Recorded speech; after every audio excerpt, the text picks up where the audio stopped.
আসসালামু আলাইকুম বন্ধুরা, সবাই কেমন আছেন? আশা করি সবাই ভালো আছেন।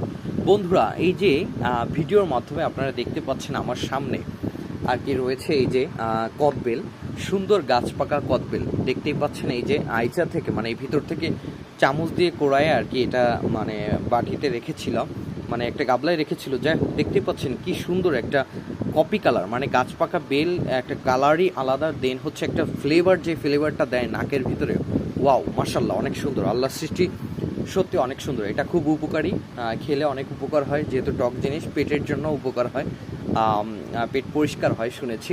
তো যাই হোক, দেখতেই পাচ্ছেন এই যে অনেকগুলো বেল ছিল, গাছ পাকা বেল। তো আম্মু হচ্ছে এটা কোড়ায় বের করে দেন হচ্ছে ঝাল, তারপর হচ্ছে চিনি এবং লবণ মিক্সড করে মেরিনেট করে এটা একটা আচারের মতো করছে, মানে মাখাইছে হাত দিয়ে। তা আমি খাচ্ছি, এত সুন্দর টেস্ট সত্যি।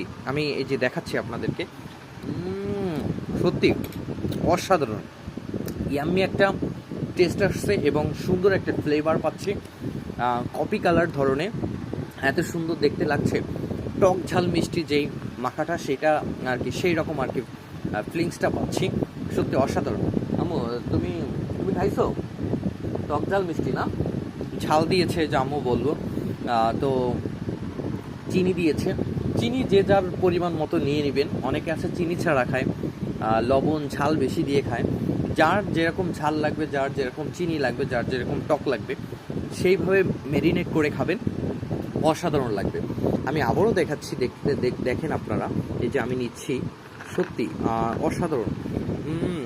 এখনই আমার জিহ্বা থেকে মানে একটা কি বলে যে রস পড়ে যাচ্ছে, এরকম একটা বিষয়। সত্যি অসাধারণ, অসাধারণ। সবাই এটা খাবেন। বেশিরভাগ গাছ পাকা বেল পাওয়া যায় না, কারণ যারা বাইরে বিক্রি করে একটু কাঁচা থাকতে পেরে এনে রোদ্রে শুকায় কিংবা সিদ্ধ করে পাকায়, রোদ্রে শুকায় পাকায়, এই আর কি। গাছ পাকা বেল নিজের বাড়ির আঙিনাতে থাকলে খাওয়া যায়, এই আর কি। তো যাই হোক, এটাই বলতে চাই, সবাই টক ঝাল মিষ্টিও জিনিস খাবেন মাঝে মাঝে। তো দেখতেই পাচ্ছেন আমার নাকে ঘ্রাণ ঘ্রাণ হয়ে যাচ্ছে পাকা বেলের ঘ্রাণ। সত্যি অসাধারণ। সবাই খেয়ে থাকবেন, ভালো থাকবেন, সুস্থ থাকবেন এবং আশেপাশের সবাইকে ভালো রাখবেন। টক ঝাল মিষ্টি খাবার বেশি বেশি খাবেন।